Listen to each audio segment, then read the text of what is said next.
Hello, mindset heads and movie buffs and fans of all kinds. Hesse and I are finally back to kick off or give a preview of season 3 of Movie Mindset the way we always do with our annual Oscars preview. It's that time of year.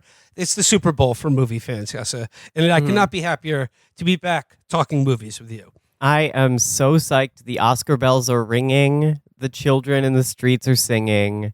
It's Oscar time, and what a time it is to be alive for the Oscars. Well, before we kick off our episode, which we're going to give you a preview of the festivities and talk about some of the best pictures nominated this year. But if you are a fan of Movie Mindset and a fan of the Oscars and a fan of New York City mayoral candidate Zoran Mamdani, then please come out this Sunday to a fundraiser party at a club on the Lower East Side where Hesse and I will be doing a live Movie Mindset Oscars watch party. So tickets for that event will be in the show description on this episode. I encourage you all in the New York City area to come out and support Movie Mindset and support Zoran for mayor. It's going to be a blast. There's going to be an Oscars thing going on, Oscars watch party, hosted by me and Will, of course. The city's premier Oscar experts. There's also like other floors with other stuff going on. Like there's going to be dancing and like DJs playing and like a moderated like Q&A thing with some other Chapo luminaries. So it's very fun.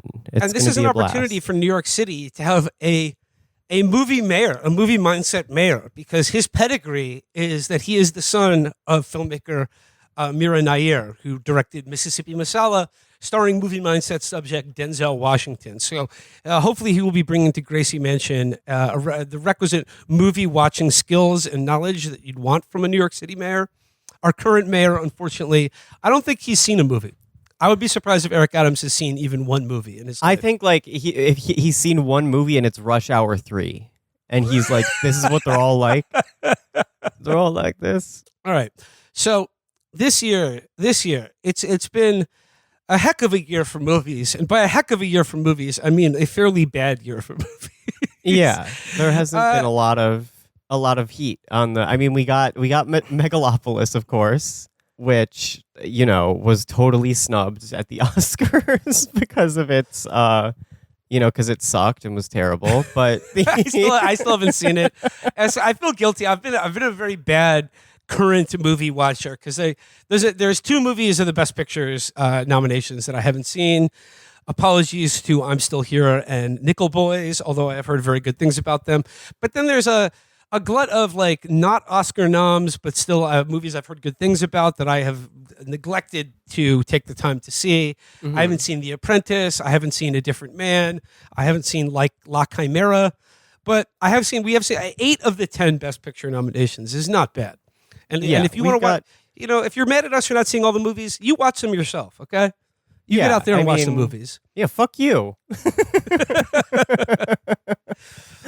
Like the Best Picture we have here: Emilia, Pérez, A Complete Unknown, Conclave, Nickel Boys, I'm Still Here, The Substance, Dune Part 2, Wicked, Anora, and The Brutalist. Now, Hesse, we can go through these things. I've not talked to you yet about, I think, any of these movies. I think maybe we talked about The Substance briefly. Mm-hmm. But of these films, there are a couple that I thought were good to very good movies that I enjoyed watching. Yeah. There are a couple that I thought that I admired some of their ambition and some of the artistry, but I found kind of flawed and I didn't really enjoy them. Even though I kind of respected them or respected elements of them, or I liked them, but with significant caveats. And then there are a handful of these movies that I thought were terrible. I thought Yeah. were ass, and I'm going to be a pure hater on them. So Period.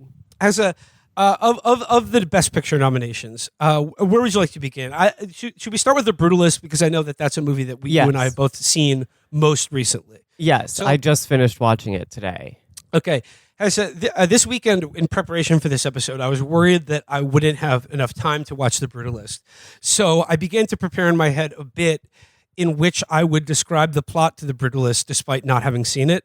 That I would invent a plot based on what I've seen of the movie or what I know of the movie, or I would just invent what I think this movie is about. And what I had settled on was that I would describe the movie as a story about a man who's driven insane by his attempts to build the most brutal building of all time. That would be such. You know what? That would be a better movie. In fact, that is basically the movie that Brady Corbet turned in. So I was not far off the mark on what I had anticipated going into this movie. And I guess I'd like to begin with the things I did like about the Brutalist. And like, I appreciated the VistaVision filming. I thought a lot of it looked really good. And I gotta say, the runtime was not a hurdle. Like I thought the length of the movie, I didn't feel the length in the way I did some of these other films. That being said, I cannot say I was a fan of The Brutalist. Yeah. It had me in the first act, but it really lost me in the second Absolutely. act. I was going to say the exact. I was feeling it in the first act, but like, look, I'm just going to say right now, all of the discussions of these movies will be spoiler heavy, and I'm going to jump right into this with The Brutalist. The Brutalist has something that happens in the second act of the movie around the 3-hour mark that is so ludicrous that it basically takes the entire movie for me. You know what? I'm trying to remember what thing you're talking about. I can't remember if anything crazy, really crazy. Oh, yeah, wait. Doesn't Guy Pearce rape Adrian Brody? Yes. And the denouement of the movie is that he escapes to Israel, the one country where your boss would never rape you. Yeah. It's so crazy because that scene comes out of nowhere. I was texting my friend when I was watching it, and I was like, "This is Kino." I'm like, "We're back, baby, movies." And he was like, "You're in the first half, aren't you?" I was like, "Yep." Yeah. And he's like, "Well, just wait until the crazy thing happens in it." And if I was like watching, like, there's no way this is happening right now. Like, what the fuck? Yeah, the scene we're talking about is when, so like to set it up, Guy Pearce is sort of the very wealthy waspish patron, Pennsylvania patron of Adrian Brody's Holocaust surviving Hungarian refugee architect who studied under Bauhaus. His name is Laszlo Toth. And he's sort of like, and Guy Pearce sort of discovers him in this country when he's kind of living on the skids, doing like kind of odd jobs for his cousin. He designs a modernist library for him that Guy Pearce's character initially hates, but then when he's lauded for it in like Time Life magazine, he sort of adopts Adrian Brody and then like helps get his wife and niece like into America from Europe after World War II. And then around like the 3-hour mark of this movie, they're in a marble quarry in Italy. And Guy Pearce is just sort of like looking very angrily at Adrian Brody, and then like discovers him down some sort of marble passageway, like passed out from drinking and smack, and takes it upon himself to just rape him. Yes. To just rape him. And then like the climax of the movie that like in which this movie ejected itself entirely from consideration as a good worthwhile movie is when Felicity Jones Felicity Jones confronts Guy Pearce and his whole family and like hobbles into their dining room on a walker and basically just says, "You're a rapist. You're all evil rapists." And then they chase her out of the house, and that's basically the end of the movie. Well, no, you didn't see the epilogue? No, the epilogue. The epilogue makes it clear that he went on to design many other buildings in which his patrons didn't rape him, and that they moved to Israel, and that it's the destination, not the journey. It's the destination, not the journey. And he also says that he designed the big building in the Brutalist to look like a concentration camp, kind of, because of how traumatized he is, and he like it's kind of, I don't really know what it's trying to say necessarily. Maybe that like Israel is kind of like a concentration camp because of the trauma that Jews experienced, and it's all very heavy-handed and confusing. And the wrapping up of like it's not the destination, it's not the journey, it's the destination is. If we said it the other way around, he says it's not the journey, it's the destination. It's like, the final building. It's not the building of the building, which I guess, like could mean anything really when you think about it. Now, like a lot of the discourse around this movie was hobbled by the question of, is this movie Zionist or not? And the answer to that question is yes, it obviously is. But like that to me is not really important, or it's just not really like an argument that I think is worth having about this movie. Mm-hmm. Like, yes, I think the movie does render in credible terms why people of Laszlo Toth's experience or generation would turn to the state of Israel based on their life experience, or why they would, why Zionism meant something to them, or why a character like his would end up settling in Israel. Like, I don't think the movie, and I think the last line of the movie makes it pretty clear where the director stands in this. But like that to me is not a sin to hold against the movie. What I hold against the movie, like I said, is a ludicrous second act. And like I said, like what I admire about this movie is like kind of the scope of its ambition and a lot of the way it's filmed. Like I think it looked really interesting, but like this to me is kind of damning it with faint praise, because this is just kind of like, to me, this is a hallmark of Mickey Mouse millennial movie making by Brady Sorbet. It's like it's one thing to make a movie that looks really good and references other good movies, but to me, ultimately, at the end of the day, it felt kind of empty.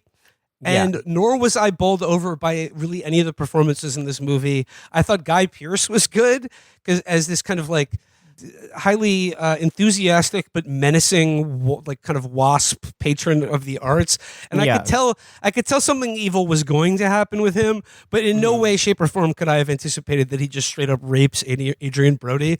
And like the decision to include that in the movie, to be like, to make it that thunderingly literal about what like patrons do to the artists that they sponsor. All I could think about was the fact that Brady was in the remake of Funny Games, the Michael Haneke movie, and it just seems to me like he's trying a little too hard to like go with that level of like cruelty and violence to make a point. But like to me, it just it lands like just a dud. Like it just, that's when the movie became ridiculous to me. Yeah, I like a lot of his other movies. I think like a big thing that got me mad, I hate how much he uses like shaky cam and just does like regular medium shots covering like a conversation in a room. And like there wasn't really that this movie could have used was more shots of a beautiful architecture. There's really not many. And you'd think that a movie called The Brutalist would have more of that, but I guess like budgetarily that wasn't feasible. They do go to the quarry. That's a cool like milieu, but like a lot of the like milieus feel very like the rooms that people are talking in. They feel very I don't know. It wasn't feeling of the period necessarily, which is strange because it's filmed on VistaVision, right? Yeah. And yeah, I did think it was beautiful at parts. There were scenes that definitely got me. And it's not a bad movie for sure, but it's at the end of the day, it's a movie about movie making. And we see those all the time. When are we going to get a movie about movie making where someone doesn't get gay raped? I'm sick of it. I'm sick of it. I mean, I don't know. Is this his commentary on like what Hollywood is like? I mean, like that's how I would have to kind of interpret it. Yeah. I mean, like, or even like financing in general, like finding financing from an outside person. Like all the money is owned by these like maniacs, these rapey maniacs, and they're all like, I want to honor my mother, and you have to do that instead of what you want to do. I do like that. Like the big brutal project that he's commissioned to do and spends most of the movie trying to create and losing his mind doing is supposed to be like a tribute to Guy Pearce's mother, and it's supposed to be a combination chapel, theater, gym, wrestling library. gymnasium, and library.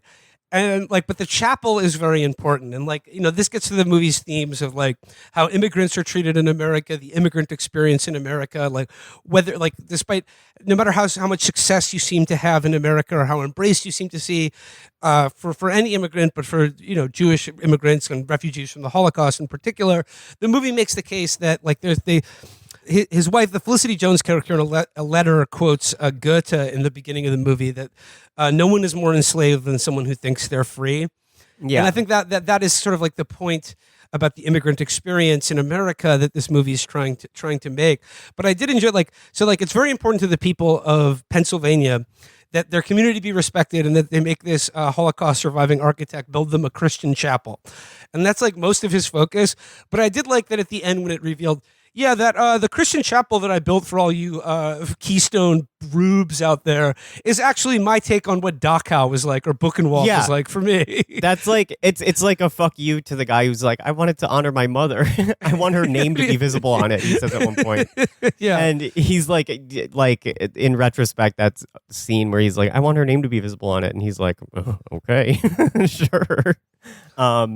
There's like it hits a lot of like kind of cliched beats too. Like he comes to the big city. He goes to Philly and he's like doing heroin with Isaac de Bancole, one of my favorite. He was good. I always like seeing Isaac de Bancole in a movie. Yeah, I was so psyched. I haven't seen him in something in so long, and I was like, let's fucking go, dude. But like it seemed kind of like, throwaway-ish and not throwaway-ish, but it seemed very, I don't know. Is it this movie, or is it just like, is the magic gone from new movies? It makes me shudder to imagine. Like, it's a problem with all the Oscar noms. They all feel like fake movies almost. A lot of them. Yeah. And I guess this is a segue into the other big movie this year that I'm compelled to be somewhat of a hater on, or be actually just a full-time hater on, and that is The Substance. Yeah. Now, and like, I kind of have the same problem with this movie, is that there are elements of things in this movie that I enjoy. Like, I mean, the body horror and the practical gore effects in this movie are very cool, and it certainly references the canon of other directors that we've discussed at length on Movie Mindset. But I feel it's like, again, like it goes back to your point about like, has the magic gone out of movies? Because like it has the surface level appearance of things that I like in movies, but I didn't feel that there was really anything undergirding it. Like, it's like Caroline Farragut or whatever. Like it seemed kind it's like a mood board. Yeah, exactly. It's like a Pinterest board of like, here's some things I like in other better movies that I'm going to remind you of in my movie. But like, the movie itself is just not nearly as smart or good as it believes itself to be. And I kind of feel the same way about The Brutalist. At like, they have their own look, but like, I like the thoughts behind them are just not really that impressive to me. Yeah, the Substance especially, I liked it when I first saw it. I think we've talked about this because of how much of a bummer it was, like how fucked up the ending was. I loved that. But like, I saw it again recently and it just pissed me off. Yeah. Like so bad. It's like, it really feels like a student film where it's like, just hitting all the requisite beats. There are things happening that there's no connective tissue whatsoever. The gross French cookbook. Yeah. It's just like excuses to make disgusting looking frames of a movie. It's like every shot of painting style movie making. Well, again, like, and The Substance, like, obviously, like, very much references like David Cronenberg and David Lynch and like the body horror of like Stuart Gordon or Brian Yunza that we've discussed on this show. But I think where it goes wrong is that like, I think what those directors have is that like, to get to the points of extreme body horror or alienation, you have to balance it out with things that aren't at that register. You need some sort of contrast there. Otherwise, it's all at the same register and it's not really shocking or moving. And like, I found every frame of The Substance to just be so gross and hateful that like the cumulative effect of it was greatly diminished, in my opinion. Yeah, like in Mulholland Drive when the when she does the audition and she does like an amazing job for all the guys, and it's like a disturbing kind of audition because the other actors being like kind of rapey, like but it's the contrast between when she in that movie when she reads the lines that she's going to read at the audition, and she reads it to Laura Herring.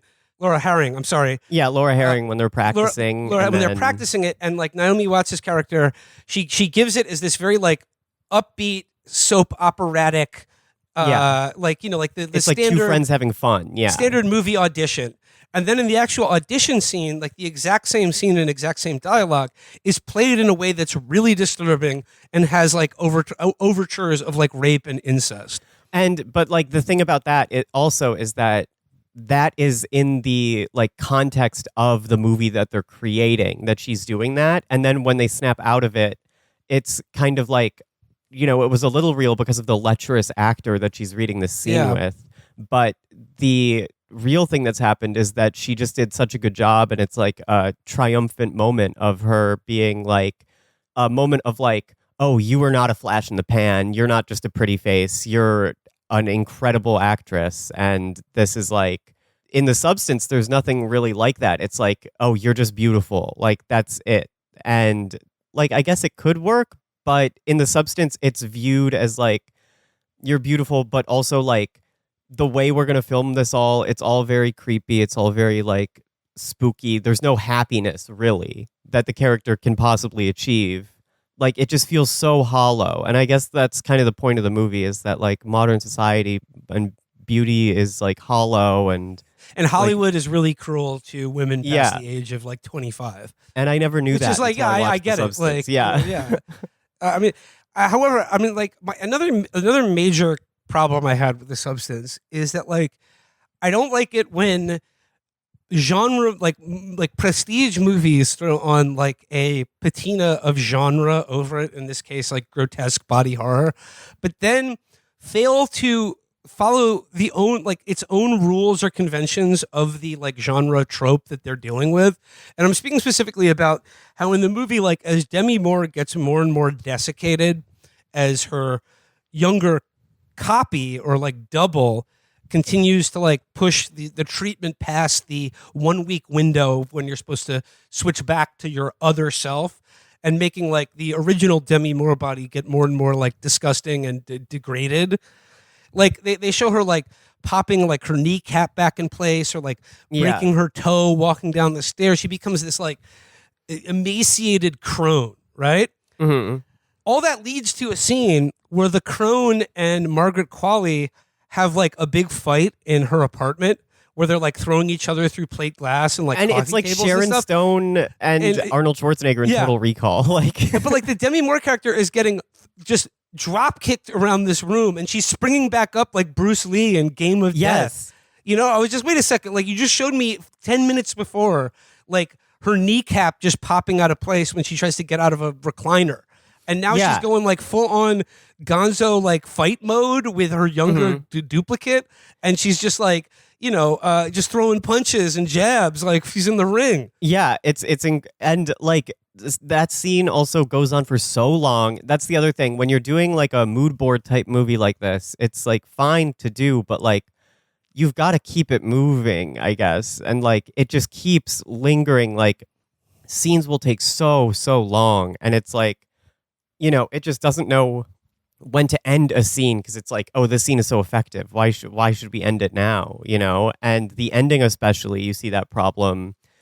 Even the first time I watched it, when I was like suitably upset by it and thought it was like more effective than I do in retrospect, I was checking the time like always, and I was like, how is there another hour and 20 minutes left in this movie? What is going on? I couldn't tell you like anything that happens in the middle of the movie. It's very like, scenes that could be in a movie like this, like The Substance, that might work in a full movie with connective tissue, but instead of like picking and choosing, they just throw it all at the wall and see what sticks. And it feels very, like mood board-esque. And like I feel this is a symptom of like a number of movies I can point to this year, that like I'm thinking specifically of Long Legs, another movie that was much praised that I found to be deeply stupid and disappointing. Is that Yeah. they're competently made and they have like interesting performances or they have like an interesting look, but ultimately they just kind of collapse under the weight of the references that they're pulling from other better movies. And Yeah. it reminds me of the Mystery Science Theater 3000 episode about Overdrawn at the Memory Bank, where they keep showing clips of Casablanca, and they're like, "Stop reminding me of a better movie in the course of your quite not nearly as good movie." No, it's like it's definitely like a phenomenon now. Longlegs specifically, it was so insanely obvious what the twist of Longlegs was, like from moment one. And it's played like it's a twist that you're not supposed to know. And it just feels like a dumb guy's idea of a smart guy movie, kind of, is what it felt like to me. Hesse, as soon as Nicolas Cage's character was like made explicit in Long Legs, the movie rushed out the door for me. It was just hit the exit hard. But, we've got Nicolas Cage. Hesse, this has been a really great year for trans representation in movie. There's been some wonderful trans characters. We got Nick Cage in Long Legs. We got Emilia Perez. And we got the Pope in Conclave. Yeah, oh my God, I totally forgot about Conclave. The Pope in Conclave is so funny. Oh my God. Should we just talk about Conclave now? Yeah, let's talk about quick? Conclave because, okay, I'm going to out myself here and like, in terms of like this year's Oscar movies, I'm going firmly with like the middle brow critical consensus here. Of the Oscar movies, the two ones that I most enjoyed watching just as like a movie experience in the theater was Conclave and A Complete Unknown. So I'm outing myself here as a totally boomer-brained dipshit, but I gotta say, of the Oscar movies, these are the two movies that I thought were like holistically the most successful and most entertaining to watch. Yeah, I mean, Conclave was. I was watching it. I knew about the twist before I watched it. Okay, I did not know about the twist at all. Yeah, I knew about the twist because my friend had seen it and was like, "This is the stupidest shit I've ever seen." It's like it's so deeply and like intellectually, rigorously transphobic in the twist of it, like in a weird way, where it's like, oh, we're gonna have a trans pope, but it's like, no, not really. It's like. It's not. Okay, we should make clear. It's not really a trans pope.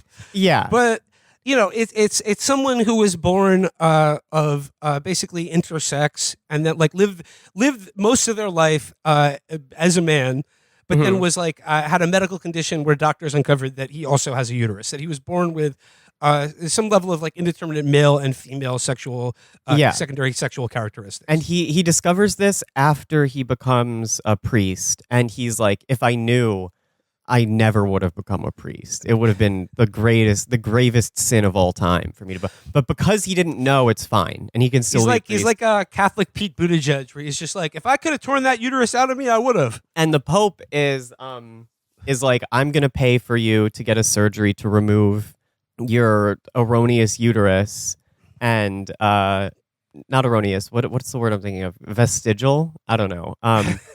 Your uterus. Yeah, vestigial. Yeah. And we're gonna get a surgery to do it. And he's like, no, it is God's plan for me to be in pain forever because of my uterus, because it causes me great pain and medical issues. And so it's like, it's okay to have a uterus as a man, but only if you don't get it removed and you don't know about it. I mean, Hesse, I don't know about you. I don't want the Pope having a damn uterus. Once a month they'll be selling indulgences again, if you know what I'm talking about. Period. Shopping. Exactly. That being said, like, Conclave, along with A Complete Unknown, is like the category of movies that I feel like somewhat embarrassing are my favorite of these Oscar movies because they are the middle-brow Oscar movie. Their ambitions, their artistic ambitions are not as grand as like The Brutalist, The Substance, or Anora.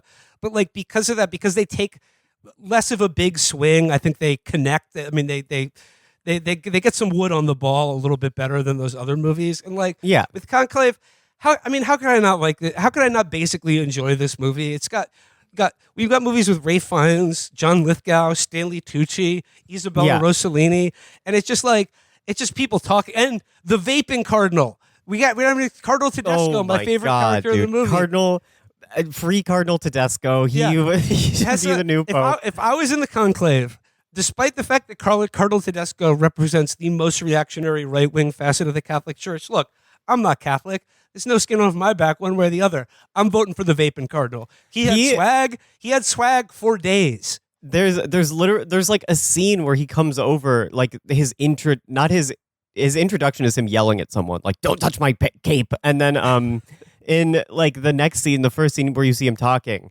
he like what's his name? Ray Fiennes sits down next to him and he's like looking around. All the cardinals from everywhere in the world are there, and he looks at the table of cardinals from Africa and he's like, Did we invite them? Like, like, what are you doing, man?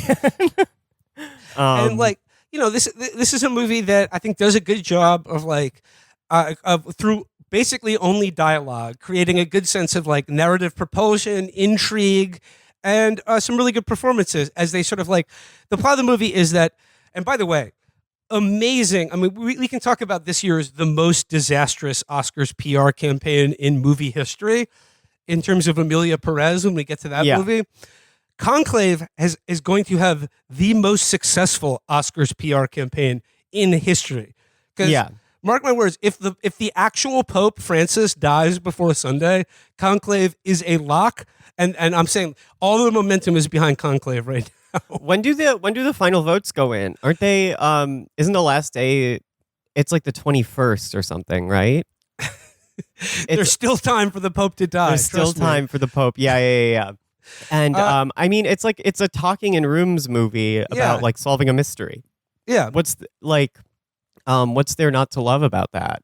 And it is very effective. It's like, you know what it reminds me of as far as like tenor and Providence as far as Oscar movies go is this is such a random pull, but Good Night and Good Luck.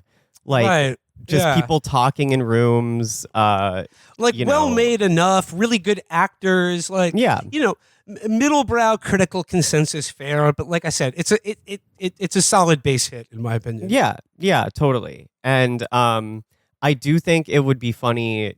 I don't understand like the picks for the Oscars this year are such a grab bag of like just what movies came out this year. Let's just put them all in. Yeah. But like Conclave, it's like you go through like, okay, there's Ray Fiennes is basically he's the reluctant dean of the College of Cardinals, and like the old Pope dies, and he like sort of represents like he was very close to the old Pope and represents sort of him and Stanley Tucci represent kind of the liberal wing of the Catholic Church, and he is kind of reluctantly put in charge of administering this conclave, which is like, one of the coolest election systems in the world. I wish voting for president were like you hand in your card and they like thread it onto a big string and then burn them when there's no consensus reached. It was so sick. This is I would love to vote in the Sistine Chapel and not like the gym of my local public school. Yeah, it's so incredible, and like something I loved. My autistic brain was just like absolutely in heaven with was seeing like the mix of the modern technology mixing with that ancient like this process and how they've which is why Cardinal Tedesco's vaping is such a clever invention of the movie. Yeah, it's so cool. It's so sick. And it's, I mean, as for settings, I mean, this like pretty much every movie, the colors are very flat and like it's very dark and annoying and kind of lit like a TV show and not a movie, which you could say about pretty much every single movie that's been nominated that I've seen. But it is a beautiful setting and the costumes are amazing. And just as far as craft goes, there's a lot to admire. But also there's this implicit thing that's going on throughout the movie that's really funny where it's like they're sequestered like in the Vatican and they're not allowed to leave until a new pope is like reached, and they're not allowed to like any contact with the outside world of anything that might Yeah. bias their vote. besides Ray Fiennes, who gets has like because he's running the conclave, he gets to get updates and stuff, and all the updates Ray Fiennes gets are like, there was another Muslim terrorist attack. Like every day, it's like 20 more people just died from a Muslim terrorist It's some attack. suicide bombing in Rome. Yeah. The Muslim hordes are literally at the gate of the Vatican in this movie, and there's even a scene where, like, as Ray Fiennes casts his vote, there's just a bomb goes off in St. Peter's Square and like showers dust into the Sistine Chapel. Yeah, and that's a funny moment too, because the vote he's casting, Ray Fiennes, is a vote for himself to be the Pope, because like there's a lot of like politics going on and politicking, and which I love. But at one point, it's clear that like they think, oh, it's either Ray Fiennes or Tedesco, and Ray Fiennes does not want to be the Pope, but he's like, I guess I have to vote for myself. We gotta have reluctant Pope over right-wing racist Pope. At this point, John Lithgow, the Simony Pope, who was selling clerical offices, he's out of the picture. African Pope also been 86th because, he had a child with a woman while he was a priest. And that's when we get Isabella Rossellini's nun character as the one who sort of blows the whistle on that. Then there's liberal Pope, played by Stanley Tucci, who's just a little bit too thirsty for the job. He's thirsty. I never want to vote for someone who wants to be Pope. I mean, as they say. And then right-wing Pope, Cardinal, the Vapin Pope. But ultimately, at the end, they're all surprised by the trans Pope, who comes out of nowhere, and a really a Cinderella story for Popehood. The Cardinal of Kabul. He's ministering to the 6 Catholics in Afghanistan. Yeah. They're like, it's like, come on, man. Like, go somewhere with more people. Like, I think they're fine over there. Yeah, come on. There's about 80 million Catholics in Rio. I mean, come on. How about a Brazilian Pope? Yeah, and like a jacked, like oiled up Brazilian like Pope. No, but I love. I mean, Lithgow's performance is amazing. His perpetually stunned. He's like, I've never heard of something like this in my life. What are you talking about? I never. Simony, is that even a crime anymore? Yeah. No, Simon's over there. He's over. So yeah, like Conclave. I thought it was basically a good movie, and I enjoyed it. Yeah, me too.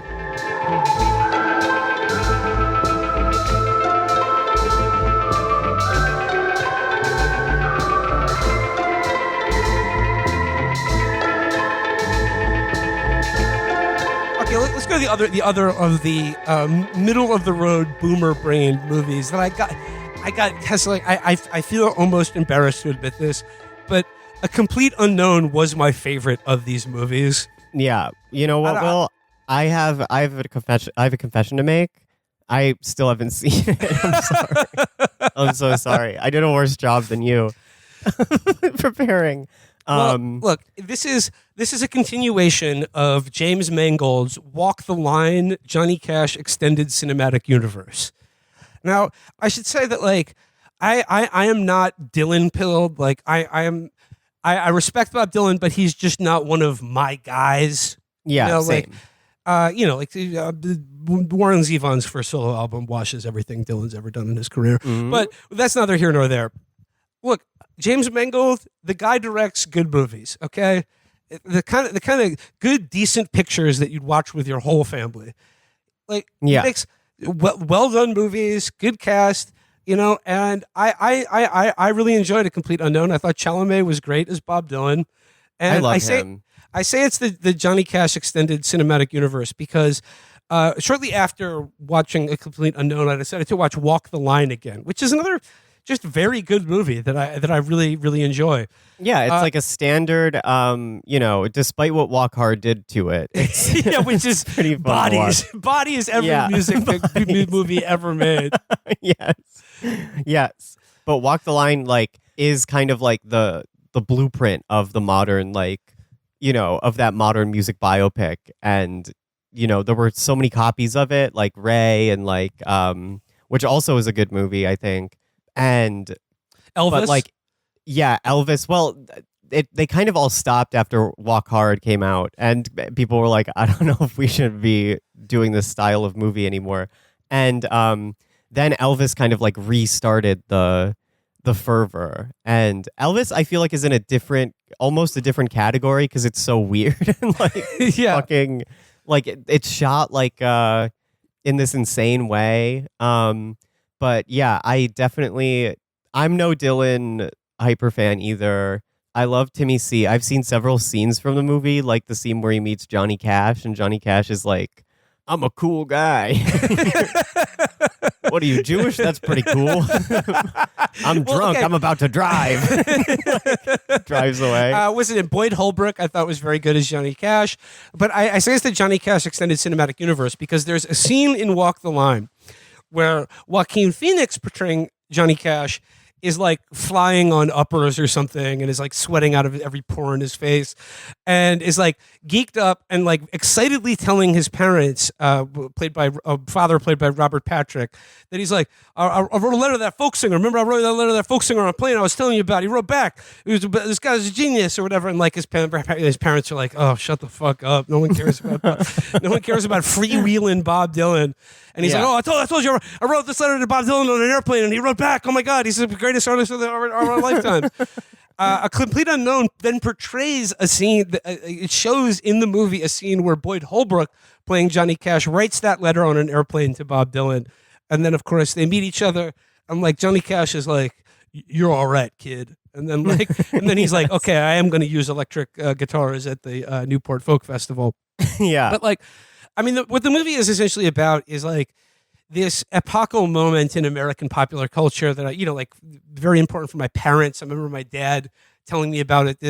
The moment where Dylan goes electric at the Newport Folk Festival and like inaugurates like much of what we think of as like the 60s counterculture and like rock and roll music, but does it by like really spitting in the face of like the folk music scene and like people like Pete Seeger and like the community of folk musicians that sort of like he glommed onto and like launched his career off of. And I think the movie there like villain folk singers in the movie too that are like no, if anything, I think the movie portrays Bob Dylan as something of a villain. Oh, Ed Norton plays Pete Seeger and is like, he's great. And Pete Seeger is like, the kindliest man in human existence. But like his whole thing is like, he's like, Bob, like folk music means something. It matters. And like, it matters because it has certain strictures in terms of like a good song can sell itself. It doesn't need the bells and whistles.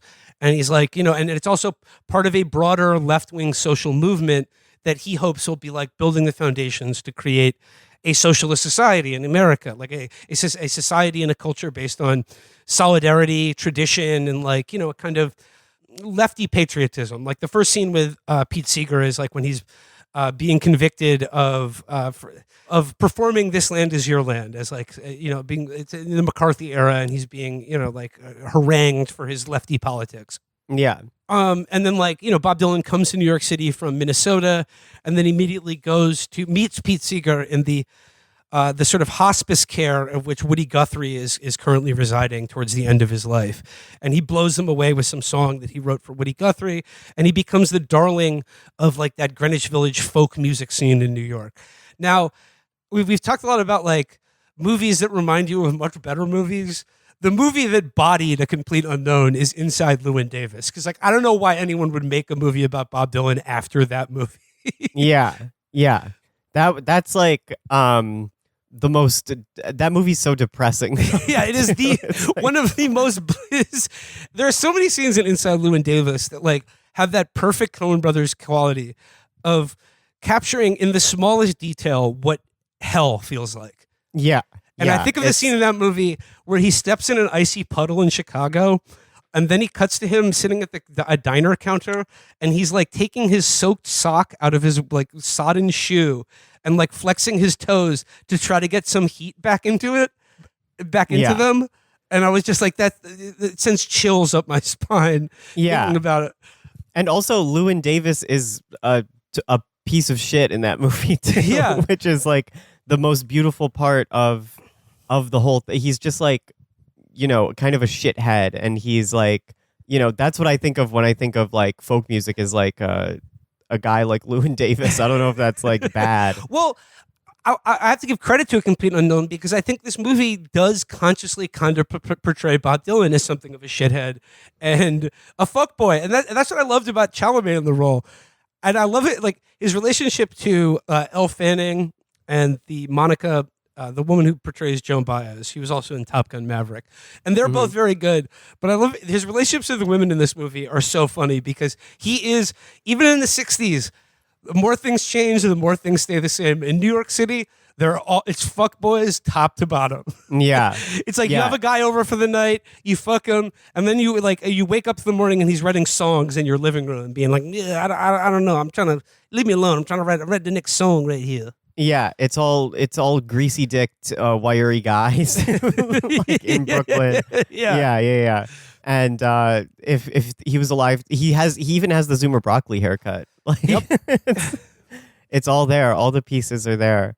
I definitely got to. I know I'm gonna love it because I love a good music biopic type movie. Monica Barbaro, sorry, excuse me. Portrays Joan Baez. Saved us from 10 angry comments. And like I said, like the essential tension of the movie for me that is dramatized at like the climactic moment when he goes electric at the Newport Folk Music Festival. The question is, what do we want from our popular artists? What do we want from like our revolutionary musicians? Do we want art that is created with a sense of sort of solidarity and social responsibility, but that unfortunately does not slap? Or do we want art that kind of spits in the face of all of that and tells an entire generation essentially you're all on your own and like changing the world is for suckers, but unfortunately it does slap.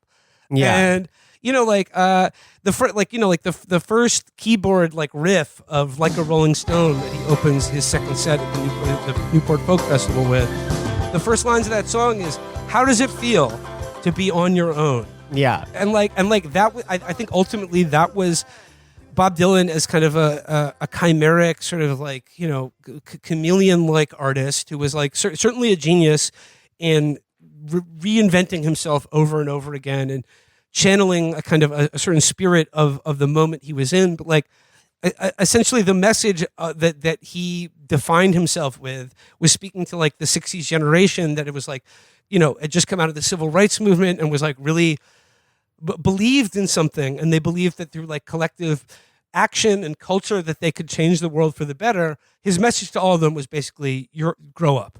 You're on your own. It's like what Kurt Vonnegut said, like all of the best artists in the world in history, like all got together and they tried to art their way into changing the world, and all of it amounted to a big wet fart or something. Or dropping a pie. For the concussive force of dropping a pie from the top of a stepladder. Yeah. That may be true, but like that's why I mean that Bob Dylan comes across as something of an asshole in this movie, and something of a poser, and like and someone who was really kind of like didn't want. He was dedicated to himself and his art, which is like noble in a lot of respects, but in doing so proved that he really didn't care about other people or like politics or like any kind of broader meaning or message. And like I said, I thought the movie did an interesting job of portraying that and like this tension between what we demand of art and the artists we revere. It's if you combined A Complete Unknown, The Brutalist, and The Substance, you would get Blonde by the beautiful Andrew Dominic film, which I love and which everyone should see if they haven't seen it. But that's how you do it. That's how you cook, baby. All right. So that is A Complete Unknown. What's next up on the Best Picture list? We could just stick with Timmy. We could do Dune 2. Okay, Dune 2. Again, another movie that I enjoyed watching, but I got to say, I liked the first one more. There was just, I don't know how you feel, like, I like Dune 2, put away the pitchforks, but like there was just something, I don't know. I like the first one more, and maybe this is just through the haze of the departure of David Lynch, but I did rewatch the David Lynch Dune movie. Yeah. And for all its flaws, it really blows away the Villeneuve movies. And I'm not saying that they're bad in any way. I think they're very, very well done. They're very cool. But the David Lynch Dune movie is just, it's hands down. Just, it's so much better. The coolest shit in Dune 2 was because I love Dune 1, saw it in the theater, and then when I saw Dune 2 in the theater, I was like, yes, this is sick, this is awesome. And then it cut to Gaiety Prime, and you see Foyd Rautha, Austin Butler's Foyd Rautha, and Lea Seydoux, and they perform a scene that is just so much, that makes the rest of the movie look terrible, like, because it's so good. They're cooking I hard. thought you were going to hate on that scene. I was saying No. that was my favorite part of the movie. Yeah, It was best with part in the Austin movie. Butler and Lea Seydoux. It's very it was dare I say it was kind of sexy. It was so sexy. It was very erotic, and it was kind of a turn on. It was amazing. It was like so sick. It was like, they are cooking. And then it cuts back to Zendaya, bless her heart. And she's like, I'm so mad about the world. I don't know what she's saying. I don't have much more to say about Dune 2. Like I said, I think there was a lot of cool stuff in it. I don't think the 2-part it's just like, I don't know. Maybe I'm being too nitpicky on Dune 2. It was a fun movie. I enjoyed it. I like Dune Part 1 and 2. I'm going to use this opportunity, because you brought up Zendaya, to hate on another movie this year that I thought was widely overpraised. Probably my least favorite movie of the year, or the movie that I thought was like the biggest gap between what people talked about it and what my experience of watching it was. Challengers. Oh, Challengers. Yeah, I had fun with Challengers, but I did not like Challengers at all. There were so many annoying parts of it, and I definitely can see why you wouldn't like it. I mean, it's so forgettable. It's over. Like, it was all over. There just wasn't enough sex in it, and there was nothing about the movie that was sexy. Yeah. I other than, like, I pretty much hated all three of the main characters. Josh O'Connor was kind of cool. I liked him. But Mike Faist and Zendaya, I couldn't stand them. I mean, like, not the performances, but their characters were so unpleasant to me that like it just. I was expecting a fun, sexy movie, but instead what I got a movie was about like bloodless, soulless professional athletes. Yeah. And I heard a lot of people saying, oh, the tennis in the movie was the sex. Okay. I wanted to see sex in the movie, though. Why the weren't tennis they is naked? fine, but like, look, the movie marketed itself as a movie that has a threesome in it, and there was no threesome, okay? Yeah. She makes them kiss at one point. It's very PG-13. I thought they were going to be like sucking each other off in the steam in the sauna. Yeah, but yeah. It's it's like Jaws if it never showed the shark even once. Yeah, and like it's like implying that they could have sex, but no, there's no sex. Or if there wasn't a shark at all at the end of Jaws, but I think the ending was really funny when Zendaya just screams like "Let's go," and then it cuts. It cuts. If Challengers did not have that Trent Reznor score to it, people would not have liked it. That's what people like. That score is the best part. Yeah, the Trent Reznor, the beautiful. I was so into the score, and I think that is what carried me through the movie. With any other score other than like the driving techno stylings of Trent Reznor. And I think Boys Noise even did a remix of one of the songs on the soundtrack, which is really sick. I'm a big fan of Boys Noise, but yeah, it was kind of a forgettable movie. I don't really remember much that happened in it. Is it me, or is Zendaya just being kind of typecast, or does her acting range just basically encompass Grouch? Yeah, like Grump and Grouch, because she kind of plays the same character in Dune 2. Yeah. She plays the same character in Dune 2, a similar character, I think, in Euphoria from what I've seen. But let's give her some fun roles where she's like a fun person. Maybe she can really just let her freak flag fly in something else. Well, I guess the other piece of praise I have for Dune 2 is that I guess I do enjoy the fact that there's a major Hollywood movie nominated for Best Picture that made probably $100+ million at the box office, that is unreservedly pro-terrorism and pro-Hamas. Yes, absolutely, absolutely. And also, my favorite actor of all time, Christopher Walken, is... There should have been more Walken, Yeah.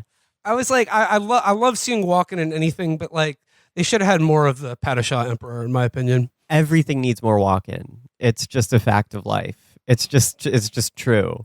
But yeah, Dune 2, fun movie. Don't think it's gonna win. I don't think Dune 2 is gonna win. But like, let's be honest though. This is the year of Timothée. This is yeah. Club Chalamet. We're all in the club now.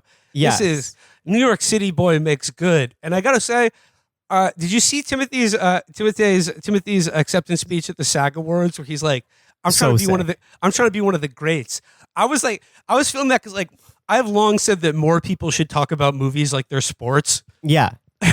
Yeah, absolutely. It was like Michael Jordan. I'm as inspired by Daniel Day-Lewis as I am by Michael Phelps and Michael Jordan. I'm trying to be one of the greats. I'm trying to get those rings. And you know what? This year, I think there's a good chance he wins Best Actor. It reminded me of something Diane Keaton said about Al Pacino one time, or maybe not Diane Keaton, someone that dated Al Pacino for a while.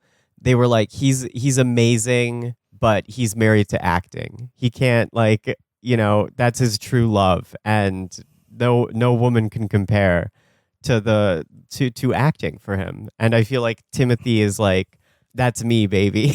Put me in, coach. Put me in, coach. I'm ready to act. MVP of 2024. Yeah, and I've seen all you fake Timothy heads. Now you're on the Timothy train. I was there day one. Okay, I was there ground zero. You know, when he gave all those girls chlamydia, I defended him. I said it was fake. Which it might be. I don't know. It might be allegedly. Story. I mean, I've never even heard of this story. It's fake news. It's from the anti-Timothée media. They all gave it to him. Don't believe it. Whatever. He's killing it. MVP of movies this year. Yes, we love Timothée. All right. Next up on the Oscar list, Anora. Fantastic movie. I liked Anora quite a bit too. However, this is a movie I liked, but I feel like I have one qualification here, which is that I did feel that the third act was a little too long. I enjoyed Anora. I thought Mikey Madison was great. However, the cumulative effect of the movie, the last hour and a half or 2 hours of this movie did sort of just feel like being yelled at by a woman from Brighton Beach, which I know that's what the movie is about. But it was I really like the middle part of the movie. The goons in this movie were fantastic. They made the goon game was on point. The goon squad was out in full force, and that's what I really appreciated. Like Sean Baker, like the kind of like this is his tribute to like the classic screwball comedy like conceit. Yeah, and I thought it was really. I thought it did a really good job of that, but I just thought it went on a little too long. I thought like the central joke was strung out a little too long over like the middle to second half of the movie.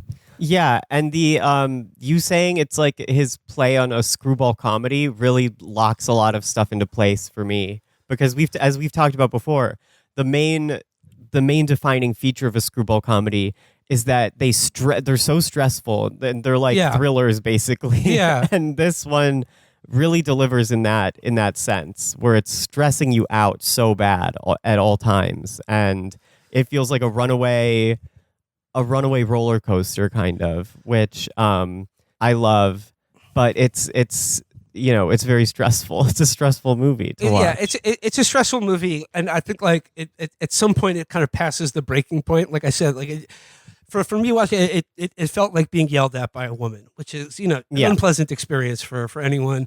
But that being said, like I did mostly really like Anora. And Mikey Madison was great. I thought but the goons were fantastic. The guy who plays her fiance / aborted husband was very funny, and I thought he did a really good job capturing that certain kind of like insouciance of like that someone of that level of privilege or any man around the age of 20 has, if they're just like in a world of like limitless pleasure of just smoking weed, getting laid, but essentially really doesn't know anything about himself or the adult world at all, and is like in no way prepared for a serious relationship or any kind of relationship. Is so like short-sighted and not, it's and callow it's just like, ultimately. Yeah, exactly. And when push comes to shove is just like, a piece of shit.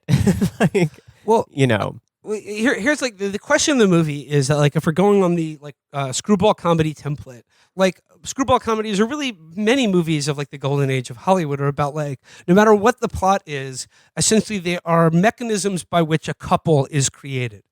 So Yeah. Hesse, let me ask you: is a couple created by the end of Anora? And it's sort of like strange. It's sort of ambiguous ending. I don't think so. And I think that No, I don't think. Yeah, I don't think so either. yeah, and I think that's part of what like got people so mad about it too, because there was a lot of people being like, Sean Baker made a movie just to torture a woman. And it's like, well, I mean, have you heard of any other movies? That's called movies. What are you talking about? That's every single movie. Like, what? I don't understand. What do you want? Like, do you want them No, to like they were just, like I saw a lot of people being about like, of course he has to make a movie about a sex worker where like her life gets fucked up and is complicated. And it's just like, what did you want, a movie with no tension or plot whatsoever? yeah, a sex worker who's like a girl whose life boss is fine who's and like, nothing happens. Yeah. Which, if you like that there's a TV show called The Girlfriend Experience that I would highly recommend, and it's starring Riley Keough, and I would highly, highly recommend that season 1 on Stars, I believe. But so that can be good if you make something like that. But it's just a different type of movie. I mean, like Sean Baker also, of course, made Tangerine, which is amazing. It's so good.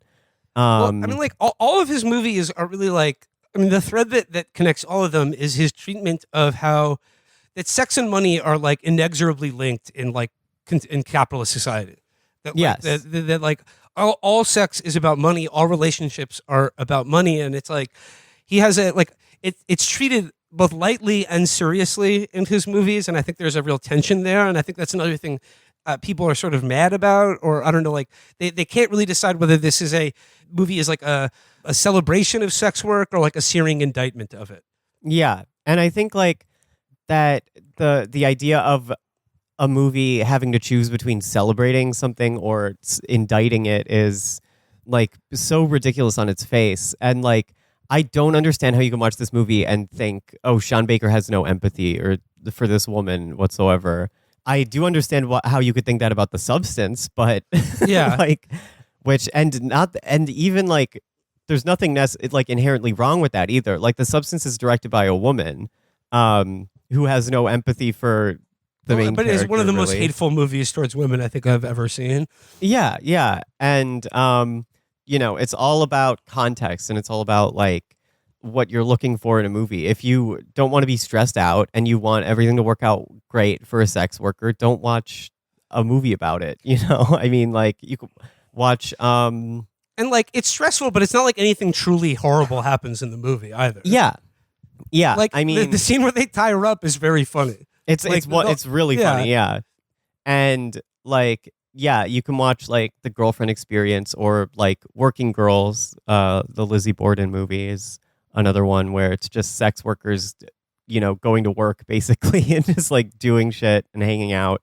And those are amazing movies. And we can have it both ways. We can have all types of movies, Absolutely. And this year Oscar has shown its light upon many different kinds of movies. Yes. Unfortunately, none of them are, really great. I mean, like there's no movie this year that is anywhere close to like Zone of Interest or even Oppenheimer, which I thought was a very good to great movie, and I thought the Zone of Interest was like truly a great work of art. Yeah. Well, we can talk next about one of the 2 musicals that got nominated. Okay. Wicked. All right. Which I thought was really good. I loved it. I know you weren't the biggest fan of it. I hated it. Yeah. I hated every second of it. Was like torture for me. Again, like the thing that really pissed me off about it the most was like the look of it and how. I mean, outside the songs, the look, the dialogue, and the performances, I thought Wicked was pretty good. Look, Cynthia Eviro and Ariana Grande, they both got some pipes on them. Mm-hmm. They really sing these songs, and if you're a fan of the musical Wicked, I'm sure this was a great adaptation, but like I cannot remember a single song from it. Like, you don't remember Defying Gravity? You don't remember? No, like oh my blank God. to me. Like I just nothing stuck. And and every frame of the movie looked atrocious.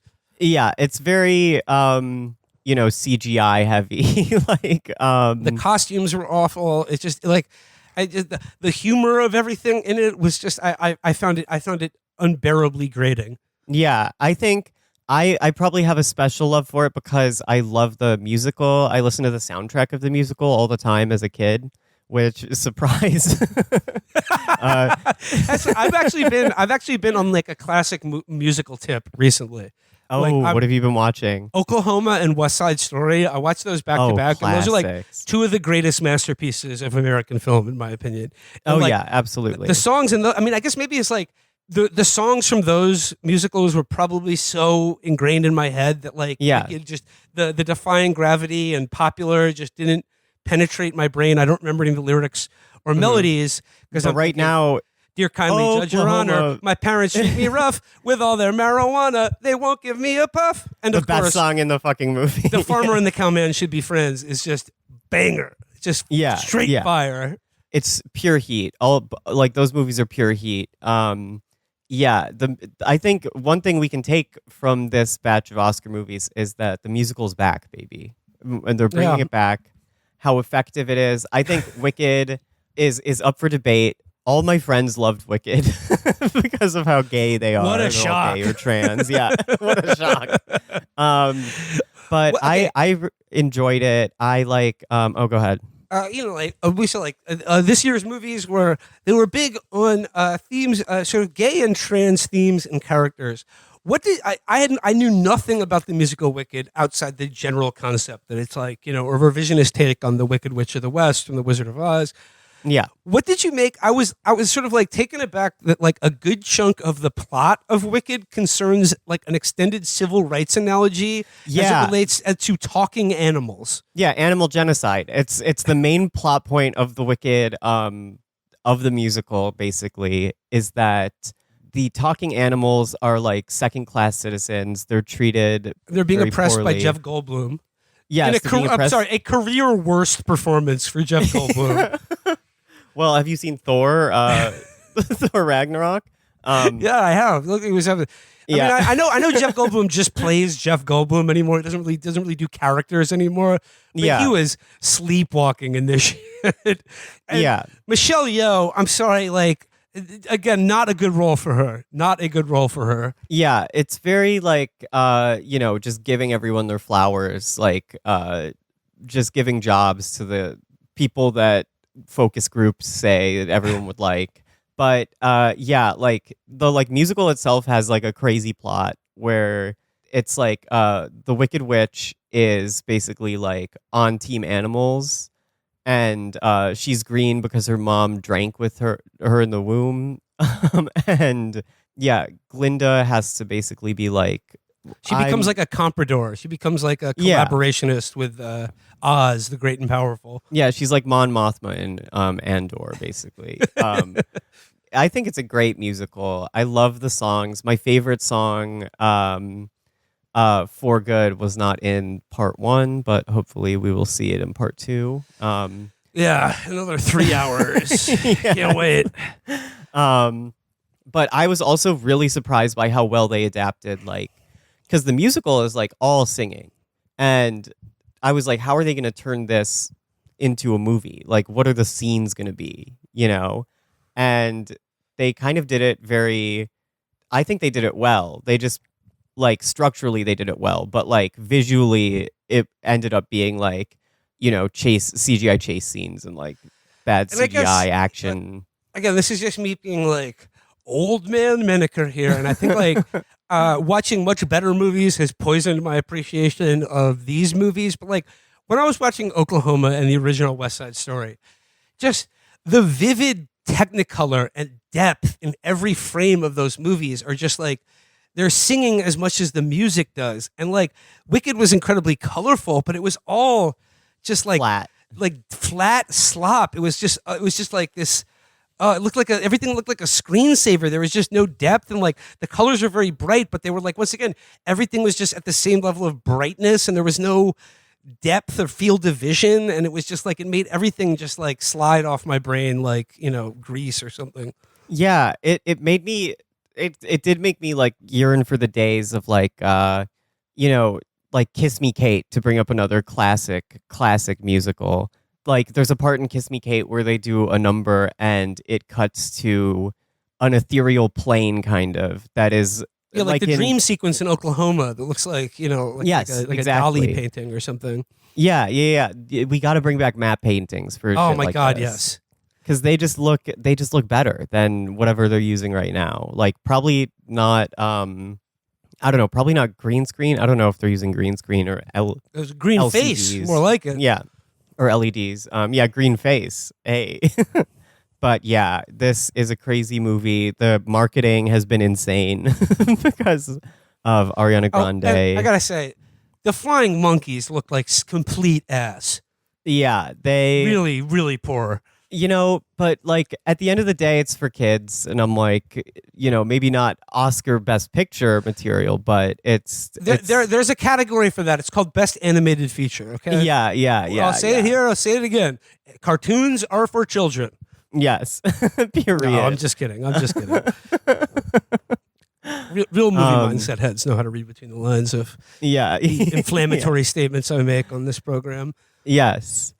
Should we? Let's get to the crown jewel of this Oscar season and yes, the last musical. First, I should say I've heard Nickel Boys is amazing. I've heard it's really good. I have heard Nickel Boys and I'm Still Here are both very good movies. Yeah. So apologies to both of them and the filmmakers. Sorry guys. I will definitely I will watch those. But the piece de resistance. Emilia Emilia Pérez. Emilia Pérez. Now, I should we have to comment on the outside the text of the movie that this was going into Oscar seasons. This had all the momentum. Yeah. And people were like it had won Best Foreign Film at the Golden Globes. This was there was a good chance that everyone was talking about Emilia Pérez is the one that's going to be the big winner at the Oscars this year. Then the star of the movie, Carla Sofia Gascon's old tweets resurfaced, and from there it has been.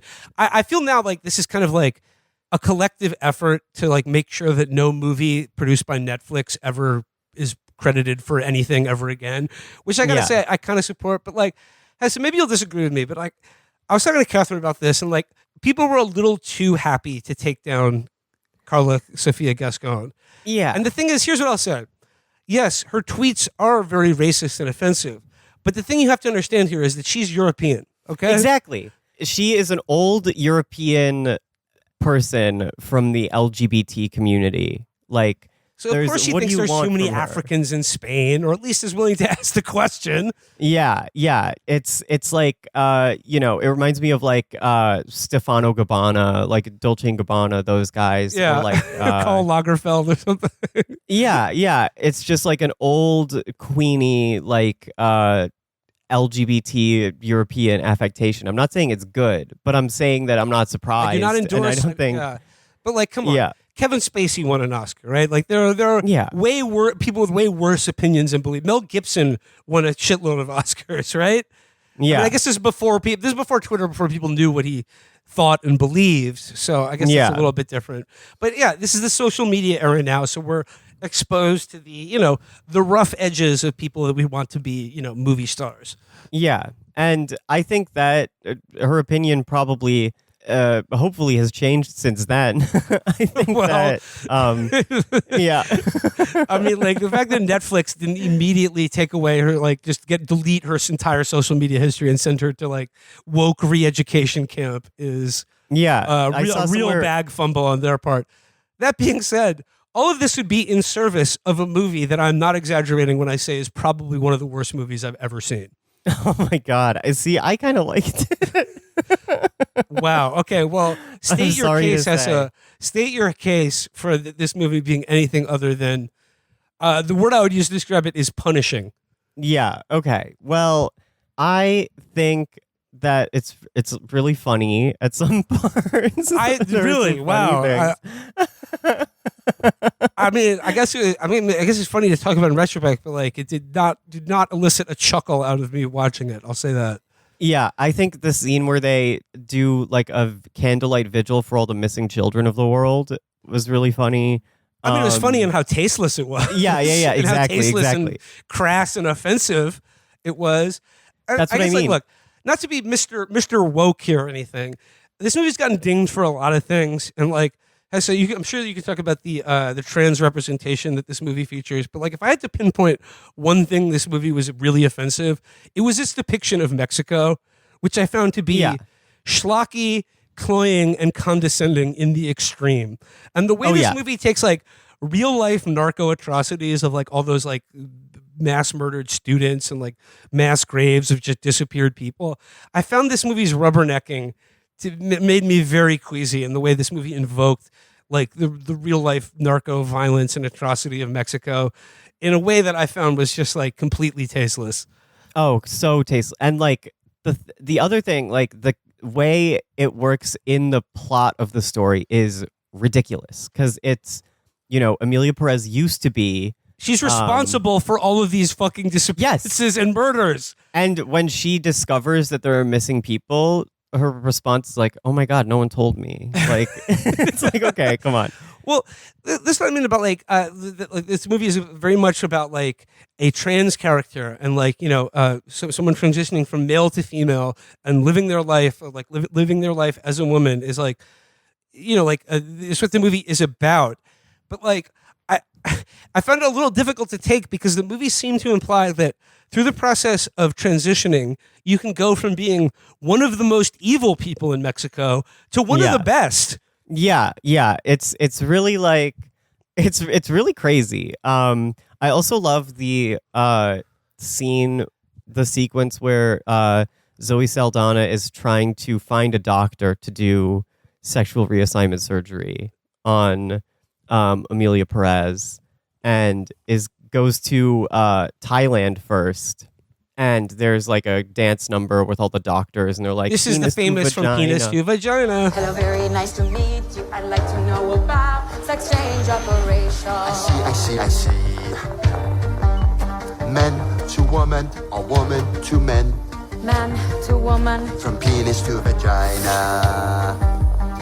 Yeah. And that is a song that did stuck in my head. Yeah, she is like Zoe Saldana's like this isn't the place we should go probably for unclear reasons, I guess. Yeah, the place looked like a pretty state of the art facility, and I was like, oh, then why is she going to? She found a nice doctor in Tel Aviv, though. Yeah, that was really funny. The doctor from Tel Aviv who's like, I don't even know if I agree with trans people existing, and she's like, this guy's perfect. This guy's perfect. He's like, you can't like, change when you're like, and it's kind of like, is he talking about you can't become trans or you can't stop being a mob boss? It's like very confusing. Well, what you certainly can't stop being is guilty for the many atrocities, murders, and kidnappings that you've done before you transition to the gender identity that you feel is appropriate. Yeah. It's and like. It's structured like an opera. They kill Emilia Pérez at the end, or she explodes. She gets dead named and then just blown up in a car. Yeah. And it's a long movie. Oh, it felt about 10 hours long. Yeah. But I did like it. I did like why it was. I don't know. I was going into this movie, I was expecting something tasteless, offensive, but just sort of ludicrous, but fun. The biggest sin this movie has perpetrated is that it is mind-numbingly boring, in my opinion. Yeah, there are some parts that drag. The quote-unquote songs in it are like dirges. They are awful. I liked the one where Selena Gomez was singing. The one where she does karaoke with Edgar Ramirez, that was like the one scene in the movie that had some life in it to me. The rest of it felt like I was having dirt shoveled on me. Yeah, and the other funny thing, the Edgar Ramirez, that character is so clearly like, it's like the gayest man you've ever seen in your life. It's like, this is the love interest of Selena Gomez. But yeah, Emilia Pérez, it really does feel like it comes from the same kind of gay European mind that caused Carlos Sofia Gascon to say all those things. Like it's like 1 degree more woke than that. In a lot of ways, it's like that kind of mind, but like liberalized almost. In like, oh, orgs, that's what to do. Like, we need to do orgs. We need to have an NGO. And like, it's unclear in the movie whether Emilia Perez's NGO actually does help anyone. Yeah, it seems mostly she just like gets pussy out of it. Yeah, I liked when she was like the girl was leaving her office, and the girl was like, I brought a gun just in case he was here, and Emilia Perez is like, oh, and holds up a gun as well. And I'll say this, I thought Carla Sofia Gascon was good. I thought she was like maybe the only good performance in this piece of shit. Yeah. I gotta say, Zoe Saldana, not doing it for me. Not doing it for me. Man. Yeah, it was not super great. You know, I think that when it really starts, it goes off the rails when they start looking for kids, and it almost comes back on the rails when Emilia Perez and Selena Gomez are like living together, and Selena Gomez has no idea this is her husband that is now trans, and also a pretty fucked up thing to do to your ex-wife and kids. Yeah, like she's still evil. Like, can I tell you my favorite scene in the movie though? Yeah, my favorite scene in the movie, the one scene that did actually make me laugh, was at the very end of the movie where Selena Gomez and Edgar Ramirez have kidnapped Emilia Perez, like cut her fingers off, and they're trying to ransom her to get their ill-gotten drug money back. And basically, like, they're in a hail of gunfire. Emilia Perez starts telling Selena Gomez details of their prior relationship that only her husband would know. Yeah. He's like, you know, I deflowered you while I was dating your sister. Yeah. You know, like details about their wedding, very specific things. And like, she does this like 3 or 4 times. And each time Selena Gomez is like, wait a second though. Who are you though? Yeah. She's like, how would you know this? You know that? Oh, wait, hold on. Slow down. Start again. Who are you and how would you know this? And it's just like, use your fucking brain, lady. Yeah. I think she also they have a fight, and she calls Carlos Villasco and Shrek at one point. That was really crazy. And the marital drama is kind of like, that's the part I was liking about it. I wish they did less kidnapped kids, less Mexico stuff.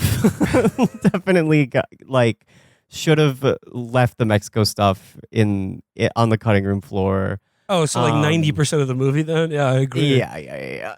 But I did love, you know, I think it was fine trans-wise. I don't think it was super transphobic. No, I mean, that was the one part of the movie I didn't find offensive. Yeah, truly. And Carlos Villasco is great when she is in man face as the drug leader. See, like, I saw some people take offense to that, and I was like, wait a second, like, this is just the character here. This is part of the plot of the movie. Like, yeah. They didn't like detransition this woman to play the character at the beginning of the movie. Like, yeah, she read the script. She knew that was going to be in it. She took the role. Shows up on set. They're like, "You're back to being a man now." Yeah. Put on this facial hair. Put on the beard, bitch. Put on the beard, bitch. Put on the beard, faggot.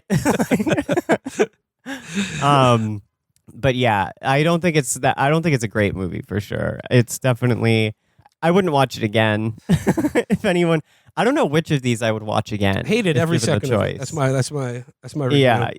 Yeah. So our one disagreement this Oscar season is on our disagreement, our strong disagreement. But you know, we love movies, and movies are life. So just watch them. Yeah, you got to watch them. You got to watch them. Always got to be watching movies. All right, Hesse, let's do our predictions here. So, okay. Of who do you think will win Best Picture, and who do you think should win Best Picture? Okay, will win. I'm gonna say Wicked. I think it just had so much like juice behind it going into the season. I think it has all the buzz, kind of, not the buzz like Oscar buzz, but it has like, you know, I feel like they're trying so hard to make the Oscars more relevant. And like, my feeling is that they keep giving like Academy voting status to like younger people to try and do this. And I think that we're going to see that coming out with Wicked winning, or a complete unknown maybe, just because of the Timothy juice. But those are my contentions. I think those two are going to be neck and neck. What about you? All right, I think my dark horses, I'm putting my marker down on it now because of its brilliant marketing campaign of having the actual Pope die. Conclave is winning Best Picture. Yeah. That's the dark horse. Conclave is winning Best Picture. And like in the field of like no real, there is no strong front runner here. There's no Oppenheimer. I think Conclave it's got the momentum. It's got the momentum going from all the other previous awards leading up to the big show. I think Conclave surprises people and Conclave wins. I think, as I said, I don't really care who should win any of these movies. A complete unknown, like I said. That was probably ashamedly, probably my favorite movie of this year's Best Picture nominations. And I think like Best Actors, Timothy's to win for sure. Best Actress, I think it's got to be, it's got to be Cynthia Erivo, I think. But I think it should be Mikey Madison. Let me see here. All right. Best Actor. I think Timothy's going to win it. Basically, as long as anyone other than Adrian Brody, I do not want to see Adrian Brody win Best Actor again, because if they give him Best Actor for playing two different Holocaust survivors, I think that's a little annoying to me. Yeah, that's a little played out. You get one Oscar for doing a Holocaust movie, not two. One Oscar. Yeah. Can't just keep going back to that well. Don't be surprised though. Ray Fiennes winning Best Actor. He has never won an Oscar, and I think this could be. Oh, Timothy. Like I said, he won MVP this year. I don't know if he's winning Best Actor. I think he probably will, but don't be surprised if Ray Fiennes snatches it from him at the end. It's sort of like a culmination of like how many great movies he's been in, how good an actor he's been for as long as he has. I think don't be surprised if Ray Fiennes doesn't surprise people and wins Best Actor. I could see that, honestly. I could totally see that. Best Actress. I would like to see Mikey Madison win it. I could definitely see Cynthia Erivo winning it. But then again, I wouldn't be surprised if Demi Moore wins it as another one of these like career sort of recognition. Retrospective, yeah. Yeah, sort of like, for how many great movies she's been in and sort of like the Academy acknowledging the thematic elements of the substance, which is basically about like Demi Moore has been disrespected by Hollywood, and they're going to be no, she hasn't. Here's the Best least Actress. We can do. Yeah.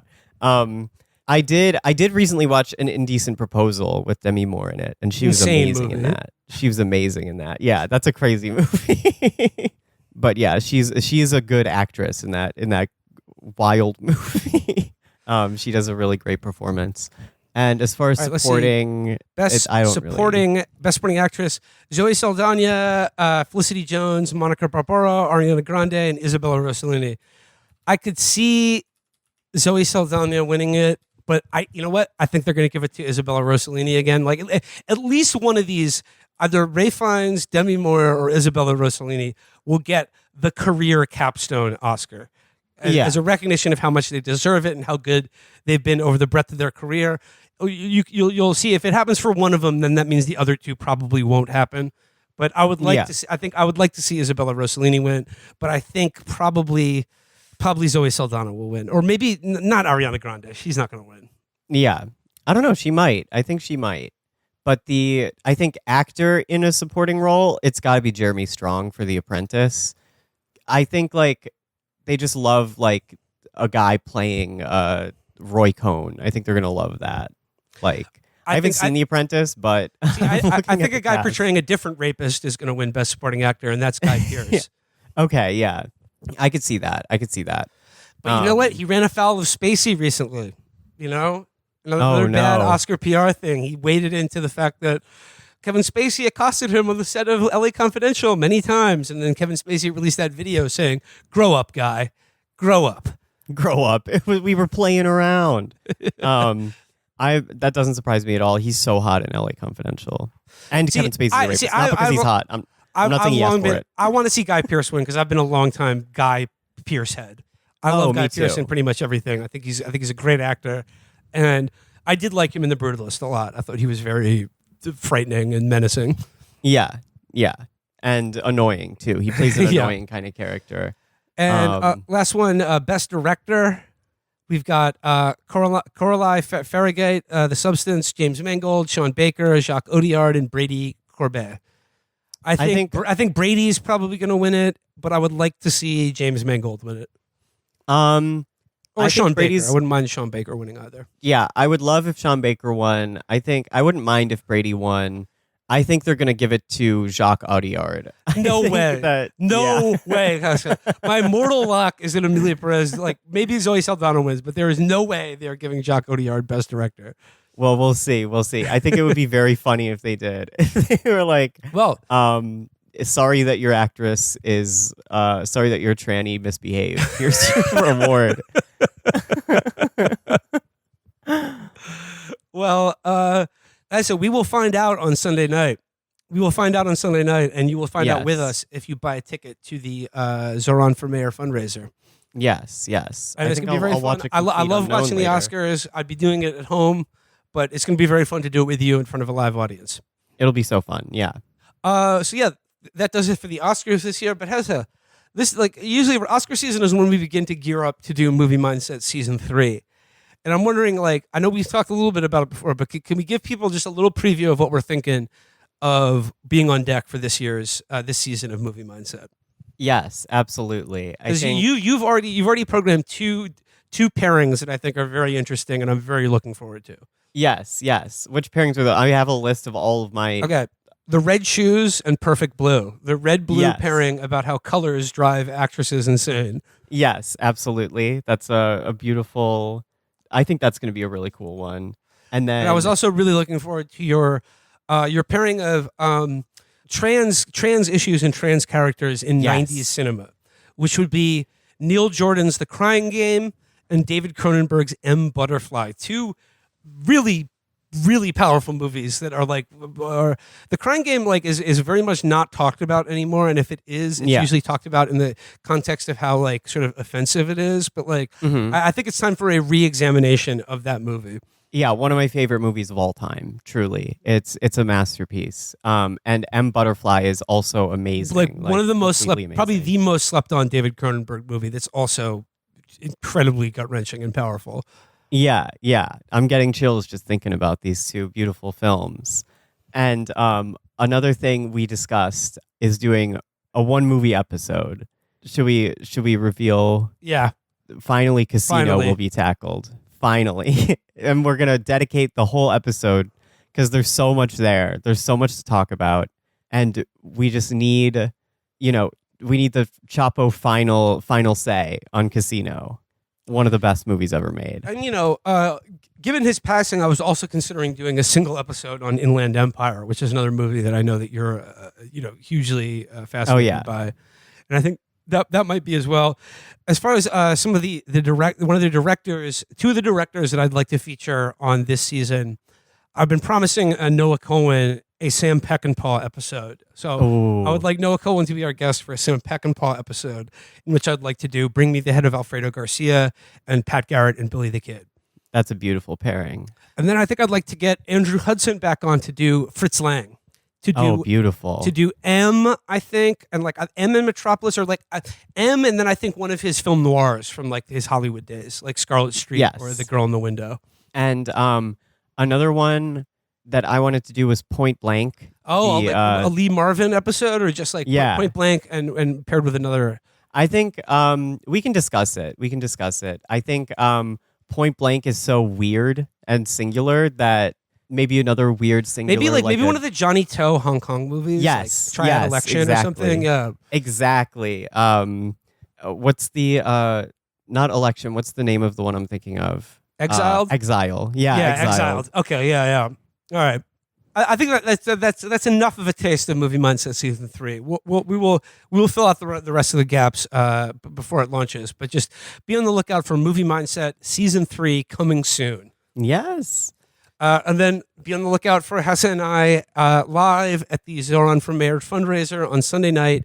What's the name of the club again? It's a club on the Lower East Side. Club 101, I think it's called. Club 101. Hesse and I will be in the basement of Club 101 watching the Oscars, and we will see how our predictions hold out. And open bars, so we'll be having a grand old time, tipping it back, partying. and loving the movies. Yes. And listen to Seeking Dreams. And hopefully having a movie mayor for New York City. Yes. The movie mayor will happen. It will happen in our lifetimes, folks, if we have anything to say about it. All right. Hesse, it's always a joy to talk to you about movies, and I'm looking forward to this upcoming season of Movie Mindset with you. It's always a pleasure. All right. We will see you at the fundraiser and then also at the movies. Yep. Bye. Bye.